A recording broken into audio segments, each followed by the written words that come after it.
আল্লাহ তাআলা জালিমদের জন্য কঠিন শাস্তি প্রস্তুত করে রেখেছেন। যারা এই আদলকে ভুলুণ্ঠিত করে জুলুমের রাস্তায় হাঁটতে চায়, তাদের প্রাপ্য কিয়ামতের ময়দানে বুঝিয়ে দিবে কে? আল্লাহ তাআলা তাদের প্রাপ্যকে বুঝিয়ে দিবেন। এজন্য বিশ্বনবী বলে, খবরদার, তোমরা ইনসাফ করবে, আদল করবে, জুলুম করবে না। আয-যুলমু যুলুমাতুন ইয়াউমাল কিয়ামা, জুলুম কিয়ামতের দিন অন্ধকার হয়ে জালিমের ঘাড়ে চেপে বসবে।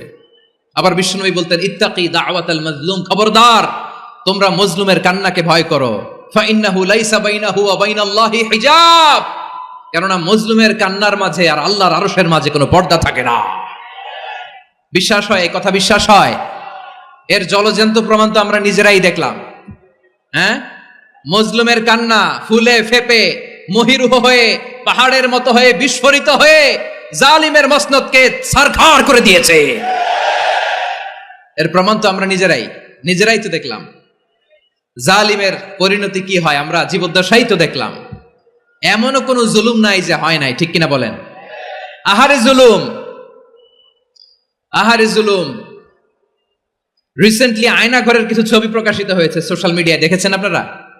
হ্যাঁ, ছোট্ট একটা জায়গা, স্বাধীন মানুষকে প্রাণীর মতো, পাখির মতো খাঁচায় বন্দী করে রেখেছে। কখন দিন কখন রাত কিচ্ছু জানে না, কখন দিন কখন রাত কিছু জানে না। বছরের পর বছর কেটে গিয়েছে। এক্সট্রা জুডিশিয়াল কিলিং এর কোনো হিসাব নাই। বিচার বহির্ভূত হত্যা, এনফোর্স ডিসঅ্যাপিয়ারেন্স, গুম, যেটা সবচাইতে বড় মানবতা বিরোধী অপরাধ। কত মানুষ যে গুম হয়েছে তার কোনো ইয়ত্তা নাই। যেই ফ্যামিলির সদস্য গুম হয়েছে, তারা কি ওই লোকটার জন্য মাগফিরাতের দোয়া করবে নাকি সুস্বাস্থ্যের দোয়া করবে তারা নিজেরাও জানতো না, কারণ জানে না ও বেঁচে আছে না মরে গেছে। আহা, বিডিআর নওজওয়ানদের যারা ছাড়া পেল দেখলাম, বিনা অপরাধে, কোনো অন্যায় ছাড়া, অপরাধ ছাড়া তাদের জীবন থেকে, তাদের তারুণ্যের, তাদের যৌবনের 15 বছর 16 বছর 17 বছর নাই। 6 মাস বয়সের ছোট বাচ্চাকে রেখে জেলে গেছে। 6 মাসের মেয়ে বেরোয় দেখে মেয়ের বয়স 17 বছর। মেয়ে বাবারে চিনে না, বাবা মেয়েরে চিনে না। মেয়েকে এখন বিয়ে দিয়ে আরেক ছেলের হাতে তুলে দিবে।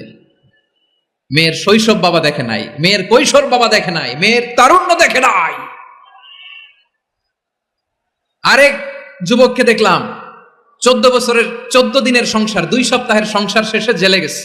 কত যুবকের যে স্ত্রী চলে গিয়েছে ফ্যামিলি ছেড়ে, কারণ জানে না তো কবে আসবে, কি হবে, কেউ জানতো না। দাম্পত্য জীবনের মাত্র 14 দিনের স্মৃতি, এই স্মৃতিকে আঁকড়ে ধরে এক বোন 16টা বছর 17টা বছর কাটিয়ে দিয়েছে। আমি নিউজটা দেখে ভাবলাম, আমার এই বোনের প্রতিটি দিন কিভাবে কেটেছে, প্রতিটি রাত কিভাবে কেটেছে, প্রতিটি ক্ষণ কিভাবে কেটেছে। বিশ্বনবী বলেছেন, ইত্তাকি দাওয়াতাল মাজলুম ফাইন্না লাইসা বাইনাহু ওয়া বাইনাল্লাহি হিজাব, মাজলুমের কান্নাকে ভয় করো, কারণ মাজলুমের কান্না আর আল্লাহর মাঝে কোনো পর্দা থাকে না। আমরা আর এরকম কোন জুলুম বাংলাদেশে দেখতে চাই না। জোরে বলেন ঠিক কিনা? আর কেউ নতুন করে জালিম হোক আপনারা চান? আবার নতুন করে কেউ ফ্যাসিস্ট হোক আপনারা চান? এক দল আরেক দলকে নিশ্চিহ্ন করার রাজনীতিতে মেতে উঠুক, এটা আপনারা চান? আমরা বাংলাদেশকে আদল দিয়ে সাজাতে চাই। আমরা এই 56,000 বর্গ মাইলের প্রতিটা ইঞ্চি মাটিকে কোরআনের আইন দিয়ে সাজাতে চাই। রাজি আছেন আপনারা? কারা কারা রাজি দেখান হাত তুলে আল্লাহকে।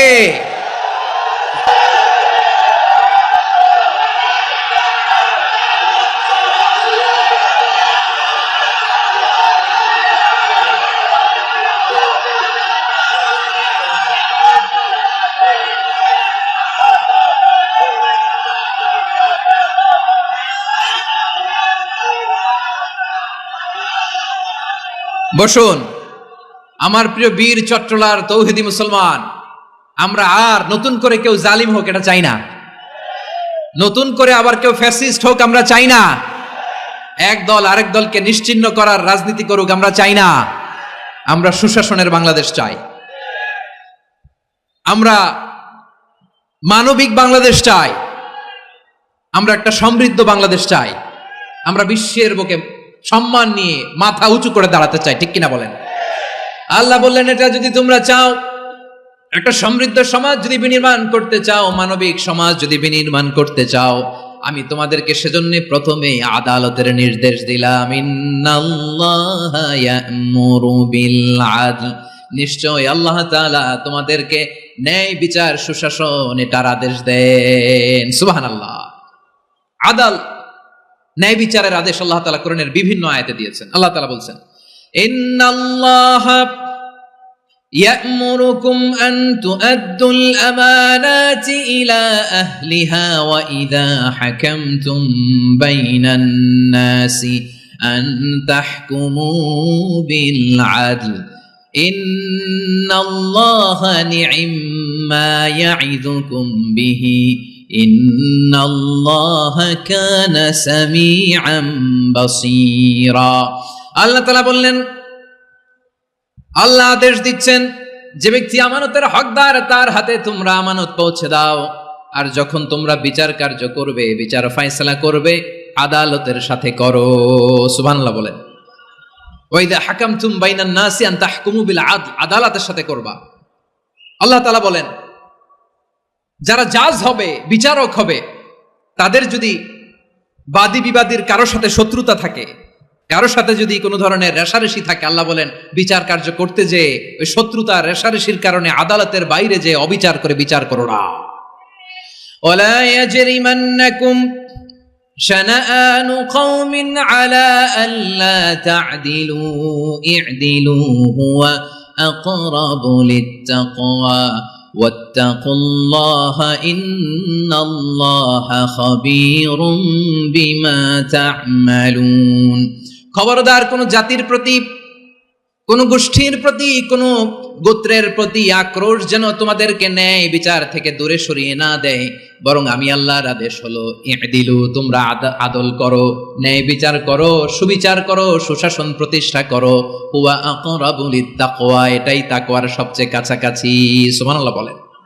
কোরআনের বিভিন্ন আয়াতে আল্লাহ তাআলা স্পেসিফিকলি ধরে ধরে বিচার করার সময় আমরা যেন আদল করি সেটা বলেছেন।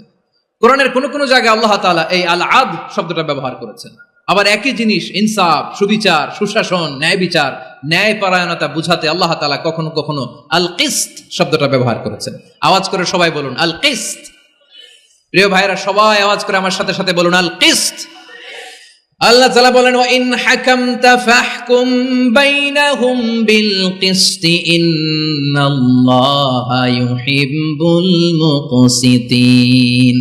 যখন তুমি বিচার করবে, বিশ্বনবীকে উদ্দেশ্য করে অ্যাড্রেস করে বললেন, নবী হ্যাঁ, ইহুদিরা কোনো বিষয়ে মীমাংসার জন্য যদি আপনার দরবারে আসে, যদি বিচার করতে হয়, খবরদার অবিচার করবেন না, ফয়সালা যেটা করবেন কিসতের সাথে করবেন, ন্যায় পরায়ণতার সাথে করবেন, কারণ ইন্নাল্লাহা ইউহিব্বুল মুকসিতিন, নিশ্চয় আল্লাহ রাব্বুল ইজ্জাত ন্যায় পরায়ণশীলদেরকে বড্ড ভালোবাসেন। সুবহানাল্লাহ বলেন। ন্যায় পরায়ণ লোকদেরকে আল্লাহ তাআলা বড্ড ভালোবাসেন। অন্য আয়াতে আল্লাহ তাআলা বলছেন, وَنَضَعُ الْمَوَازِينَ الْقِسْطَ لِيَوْمِ الْقِيَامَةِ فَلَا تُظْلَمُ نَفْسٌ شَيْئًا। আমি কিয়ামতের দিন ন্যায় পরায়ণতার মানদণ্ড স্থাপন করব, যেটাকে আমরা মিজানের পাল্লা বলি। আল্লাহ বলেন, ন্যায় বিচারের মানদণ্ড কিয়ামতের ময়দানে আমি আল্লাহ স্থাপন করব। সেদিন কারো প্রতি বিন্দু পরিমাণ, এক চুল পরিমাণ অবিচার করা হবে না, কোনো বিচার করা হবে না। সেদিন সুশাসন হবে, সুবিচার হবে, ন্যায় পরায়ণতার সাথে বিচার হবে। আওয়াজ করে পড়েন আল্লাহু আকবার। তাহলে প্রিয় ভাইরা, যে তিনটি বিষয়ে আল্লাহ তাআলা আমাদেরকে আদেশ দিয়েছেন, তার প্রথমটা হচ্ছে আদালত, ইনসাফ, সুবিচার, ন্যায় বিচার। এটা আমরা চাই কি চাই না? বিশ্বনবী ন্যায় বিচার, ন্যায় পরায়ণতা, সুশাসন প্রতিষ্ঠিত করেন কি করেন নাই?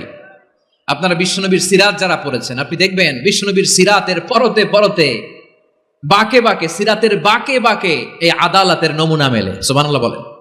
ছোট্ট একটা নমুনা রাসূল সাল্লাল্লাহু আলাইহি ওয়াসাল্লামের আসসিরা আল আতরা থেকে ছোট্ট একটা নমুনা আপনাদের খেদমতে এখানে উপস্থাপন করি। বিশ্বনবী সাল্লাল্লাহু আলাইহি ওয়াসাল্লাম মক্কা বিজয় করলেন ৮ম হিজরিতে। মক্কা বিজয় শেষে তিনি কয়েক সপ্তাহ মক্কাতে অবস্থান করলেন। ইন দ্য মিন টাইম মক্কার একটা ভেরি প্রেস্টিজিয়াস এন্ড ডিগনিফাইড ফ্যামিলির নারী চুরিতে ধরা পড়ল। কিসে ধরা পড়ল? সবাই বলেন কিসে? আমাদের সমাজে আসেনি এটা? আছে? ছোট না বড়? হ্যাঁ, হিসাব করে শেষ করা যায় না। ৩.৫ লাখ কোটি টাকা নাই উন্নয়ন প্রকল্পের নামে। উন্নয়ন প্রকল্পের নামে 3.25 কোটি টাকা নাই। 3.25 কোটি টাকা লিখতে পারবেন আপনি? এক টানে লিখতে পারবেন? বুঝতেছেন কত বড় সংখ্যা? হ্যাঁ? বনু মাখজুমিয়া গোত্রের এক নারী মক্কায় চুরিতে ধরা পড়লো। বলেন তো চুরি করলে বিধান কি? কি কাটতে হবে? চুরির বিধান হলো হাত কেটে দাও। দাও সেটা গোপনে নয়, প্রকাশ্যে জনসম্মুখে হাত কেটে দাও। বনু মাখজুমিয়া গোত্রের নারী যখন চুরিতে ধরা পড়লো, সাহাবারা চিন্তায় পড়ে গেলেন। সবেমাত্র মক্কার লোকেরা কালিমা পড়ে মুসলমান হয়েছে, ইসলামের আইন কানুন তেমন জানে না, ইসলামী শরিয়ার সাথে বেশি পরিচিত নয়।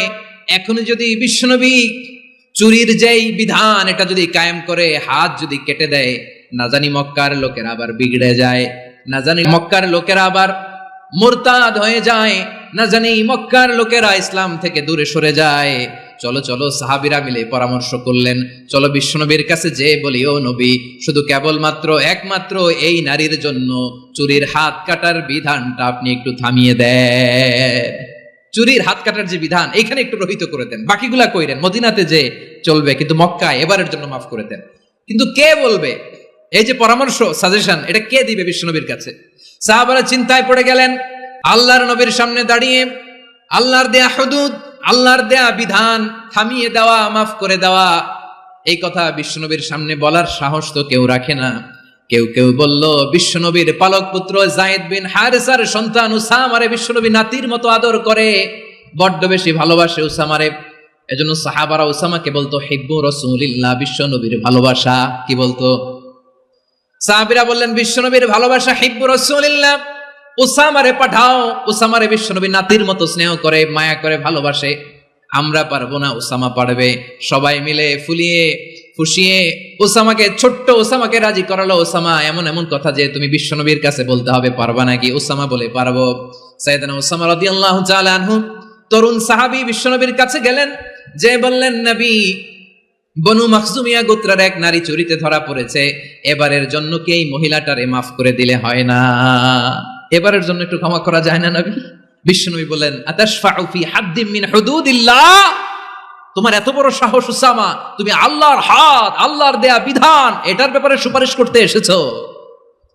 তোমরা কি জানো তোমাদের আগে যত কওম, যত গোত্র, যত জনপদ ধ্বংস হয়েছে তার কারণ ছিল তাদের মধ্যে গরিবরা অন্যায় করলে তারা বিচার করত, আর ধনীরা অন্যায় করলে তারা মাফ করে দিত। খবরদার!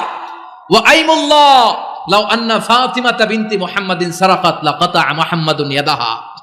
বিশ্বনবী বললেন, ওরে ওসামা, বানু মাখজুমিয়ার ওই প্রেস্টিজিয়াস এন্ড ডিগনিফাইড ফ্যামিলির মেয়ে তো দূর কি বাত, অনেক দূরের কথা। জেনে রেখো ওসামা, আমার কলিজার টুকরা, নয়নের পুটুলি ফাতেমাও যদি মক্কার জমিনে আজকে এই চুরির দায়ে ধরা পড়তো, আমি বিশ্বনবী মুহাম্মাদুর রাসূলুল্লাহ ধরে ফাতেমার ডান হাতটা কেটে দিতে এক বিলম্ব দেরি করতাম না। ইন্নাল্লাহা ইয়া'মুরু বিল আদল, আমাদেরকে জাস্টিস শিখায় পশ্চিমারা, আমাদেরকে ইনসাফ শিখায়, আমাদেরকে সুশাসন শিখায়। আর ইনসাফ, সুশাসন, ন্যায় বিচার, সুবিচার, জাস্টিস কারে বলে বিশ্বনবীর বায়োগ্রাফি থেকে জেনে নাও। এই ছিল বিশ্বনবী ইসলামের আদালতের নমুনা। আপনি যদি সাইয়েদনা ওমর ফারুকের জীবনের দিকে তাকান, এমন কঠোর, এমন বীর সেনানী ছিলেন। সাইয়েদনা ওমর ফারুক যদি রাস্তার এই মাথা দিয়ে হাঁটা শুরু করতেন, শয়তান ওমর ফারুককে দেখলে ওই রাস্তা রেখে দিয়ে অন্য রাস্তা দিয়ে হাঁটতো। সুবহানাল্লাহ। ওমর ফারুক রাদিয়াল্লাহু তাআলা আনহু কি পার্সোনালিটি ছিল, কি পার্সোনালিটি! আমাদের এলাকায় ছোট বাচ্চারা রাতে ভাত খেতে চায় না, আমার মেয়েটাও খেতে চায় না। এই এটা দিব, ওইটা দিব, আজকে মাহফিলে আসার সময় বলে দিছে লিস্ট করে এটা এটা আনতে হবে। তো ছোট্ট বাচ্চাদের অনেক বায়না থাকে, ওরা রাতে খেতে চায় না। তো মায়েরা বিভিন্ন ভয় দেখায়, এই বাঘ আসবে, বাঘ আসবে খাও, এই ভূত আসবে, ভূত আসবে খাও। আপনারা কি বলেন চট্টগ্রামে? কি আসবে? হ্যাঁ, ভূত, ভূত, ভূত আসবে, বাঘ আসবে, খাও খাও খাও, তাড়াতাড়ি খাও। তো বাচ্চারা এগুলো শুনে ভয়ে খেতে শুরু করে। মদিনার জমিনেও একই ঘটনা ঘটতো। মদিনার ছোট্ট ছোট্ট সোনামণিরা খেতে চাইতো না, তো মায়েরা বলতো, হা হুয়া ইয়াতি উমর, হা হুয়া ইয়াতি উমর, ওই যে উমর আসতেছে, উমর। ওমরে ফারুকের কথা শুনলে বাচ্চারা একেবারে ঠান্ডা। সুবহানাল্লাহ পড়বেন না? প্রভু তুমি বলেছ রাসূল দেবে না, বলনি দেবে না ওমর, বলনি দেবে না হামজা তারিক, খালিদ বিজয় সমর। প্রভু তুমি বলেছ রাসূল দেবে না, বলনি দেবে না ওমর, বলনি দেবে না হামজা তারিক, খালিদ বিজয় সমর। প্রভু তুমি বলেছ রাসূল দেবে না। আল্লাহু আকবার। ওমর ফারুক রাদিয়াল্লাহু তাআলা আনহু, ওনার কথা শুনলে গায়ের মধ্যে গুজবাম হয়, গায়ের পশমগুলো দাঁড়িয়ে যায়। সুবহানাল্লাহ বলেন। কি পার্সোনালিটি ছিল, কি ব্যক্তিত্ব ছিল। মুনাফিকরা ওমর ফারুককে জমের মতো ভয় পেতেন। শয়তান, খোদ শয়তান অন্য রাস্তা দিয়ে হাঁটতো। ওমর ফারুক রাদিয়াল্লাহু তাআলা আনহুর জীবনে যদি দেখেন, তাহলে সেখানে আপনি আদালতের, ইনসাফের, সুশাসনের, জাস্টিসের নমুনা দেখতে পাবেন। কয়টা শুনবেন? সাইয়েদনা ওমর ফারুকের রাদিয়াল্লাহু তাআলা আনহুর সন্তান আব্দুর রহমান মিশরে মদ খেয়ে মদ্যপ অবস্থায় ধরা পড়েছে। মদ খাওয়ার কারণে, মদ যদি কেউ পান করে আর যদি প্রমাণিত হয়, তার বিচার হলো 80 বেত। আওয়াজ করে বলেন কয় বেত? বাংলাদেশেও তো এই আইন আছে নাকি? বাংলাদেশে আছে? হ্যাঁ, মদ খাইলে 80 বেত, এই আইন বাংলাদেশে চালু হোক। আমরা চাই কি চাই না? চাই সবাই। এজন্যই তো ইসলাম ভাল লাগে না। ইসলামকে ভাল লাগে না। ইসলামকে আউট করে রাখতে পারলেই তো এরকম বড় বড় বোতল খাওয়া যায়। একেবারে সহজ, পানির মতো সহজ হিসাব, একেবারে সহজ। ওমর ফারুক রাদিয়াল্লাহু তাআলা আনহুর ছেলে ভুল করে মদ পান করে ফেলেছিলেন।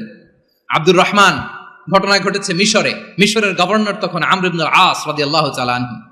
আব্দুর রহমানের ভাই যে গভর্নরকে বলল, গভর্নর যদি একটু দয়া করেন, খলিফার ছেলে আমার ভাই আব্দুর রহমান মদ্যপ অবস্থায় ধরা পড়েছে, জনসম্মুখে যদি আপনি বেত্রাঘাত করেন আমাদের প্রেস্টিজ থাকে না, যদি 80 বেত আপনি মারেন আমার কোনো কথা নাই, কিন্তু ঘরের ভেতরে মারেন। আব্দুর রহমানের ভাইয়ের সুপারিশ শুনে সাইয়েদনা আমর ইবনে আস রাদিয়াল্লাহু তাআলা আনহু রাজি হয়ে গেলেন। ঘরের ভেতরে লোকচক্ষুর আড়ালে 80 বেত তিনি মানলেন। কিন্তু ঘটনাক্রমে এই কথা লুকিয়ে লুকিয়ে ঘরের ভেতরে 80 বেত মারার কথা সাইয়েদনা ওমর ফারুক মদিনা থেকে জানতে পারলেন। মদিনা থেকে তিনি ফরমান জারি করলেন, এই বিচার যেমনটি আমর ইবনে আস আদায় করেছে, এটা প্রকৃতপক্ষে আদায় হয় নাই। আসো সবাই মদিনায় আসো, আমর ইবনে আস মদিনায় আসো, আব্দুর রহমানও আসো, সবাই আসো, জনসম্মুখে এই বিচার কার্যকর করতে হবে। সাইয়েদনা ওমর ফারুক মসজিদে নববীর পিলারের মধ্যে নিজের ছেলেকে বাঁধলেন, আবার জনসম্মুখে 80টা বেত তার গায়ের মধ্যে মারলেন। মাজমুয়ে ফাতাওয়া ইবনে তাইমিয়া রাহিমাহুল্লাহ উনি এটা নকল করেছেন। এটা সবচেয়ে বিশুদ্ধ মত। আরো অনেক মত আছে, মারা গেছে কবরের উপর, ওগুলো বাদই দিলাম। কেমন খলিফা ছিলেন, কেমন খলিফা! পশ্চিমারা তোমরা জাস্টিস আমাদেরকে শেখাও, ইনসাফ কারে বলে, সুশাসন আমাদেরকে তোমরা শেখাও। ওমর ফারুক রাদিয়াল্লাহু তাআলা ওই বিচারকে তিনি ধর্তব্য